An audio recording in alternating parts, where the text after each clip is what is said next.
سلام همراهان عزیز، امیدوارم حالتون خوب باشه. توی ویدیوهای قبلی الگوی این مدل شورت فانتزی رو با هم دیگه رسم کردیم. توضیح دادم که الگوی ما به خاطر این کوچیکتر از حد معمول رسم میشه که از این تورکش های با عرض 3 سانتی متر استفاده میکنیم. حالا برای سایز بندی نیاز هست که به یه قسمت هایی از الگو اضافه کنیم. بریم با هم دیگه سایز بندی این مدل رو انجام بدیم. الان الگوی ما سایز مدیوم هست. برای اینکه یک سایز بزرگترش کنیم باید 1 سانتی متر به خط پهلو اضافه کنیم. از خط پهلوی قبلی 1 سانتی متر علامت میزنیم به سمت بیرون تا تبدیل بشه به الگوی لارج. این خط همینطور که هست امتدادش میدیم به سمت بالا. ببینید به این صورت، یعنی به همین صورت که هست امتدادش میدم به سمت بالا. از این قسمت حدود 3 میلیمتر به پهنای شورت اضافه میشه، یعنی از اینجا تا اینجا به اندازه 3 میلیمتر به پهنای شورت اضافه میشه. این دوتا خط رو با خط کش، یعنی این دوتا نقطه رو با خط کش امتداد میدم و توی این قسمت به هم وصلشون میکنم. از قسمت فاق پایین هم به اندازه 1 سانتی متر میام به سمت پایین و علامت میزنم. خط مرکزی جلو رو صاف به سمت پایین امتداد میدم و دوباره اینو به سمت راست گونیا میکنم به اندازه همون دقیقاً 2 سانتی متر و 3 میلی متر. ببینید اینجا باید دقیقاً تو امتداد خط قبلی قرار بگیره. حالا با استفاده از همون خطکش منحنی این دوتا نقطه رو به هم وصل میکنم.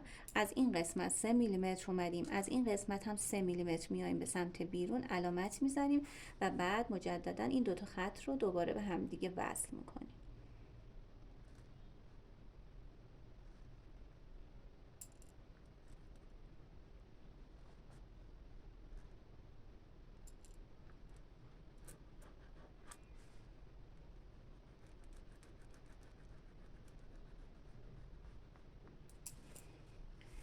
از این قسمت چون میخوایم هیچ تغییری نکنه، فقط با استفاده از خطکش منحنی این دوتا رو به هم دیگه وصل میکنیم به این صورت که دقیقاً روی همین نقطه 2 سانتی متر و 3 میلیمتر رسم بشه.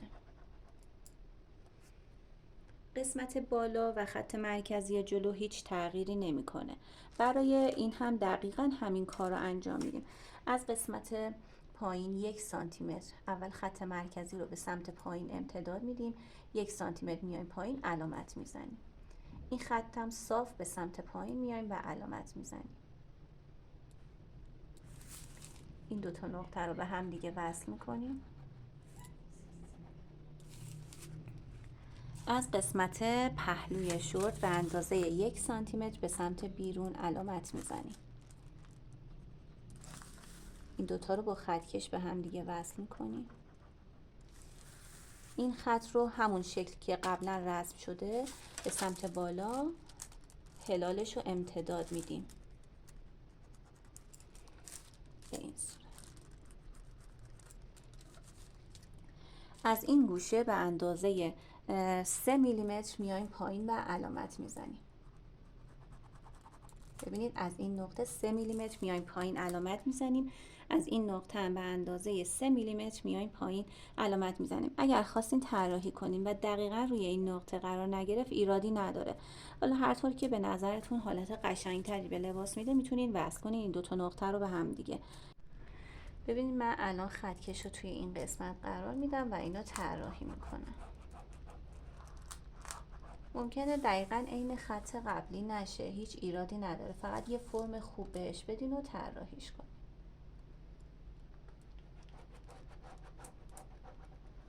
ولی دقت کنی که خیلی به اینجا اضافه نشه.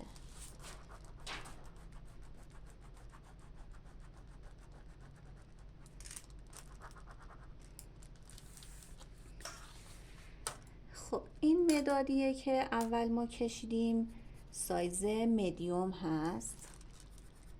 این قرمزه که الان کشیدیم سایز لارج هست. خب دوستان، طبق همین روش که الان الگو رو یک سایز بزرگتر رسم کردیم، برای تبدیل به سایزهای بزرگتر دقیقاً باید همین مراحل رو طی کنید که سایز X لارج و 2X لارج هم به دست بیارین. فقط دقت کنید که قد الگو برای هر سایز بزرگتر شدن باید 3 میلیمتر توی خط پهلو به بلندی خط پهلو اضافه بشه. یعنی شما باید اون خط صاف 16.5 رو که امتداد میدید به سمت بیرون، از اون خط فقط 3 میلیمتر به سمت پایین بیان، وگرنه خط پهلو خیلی بلند میشه.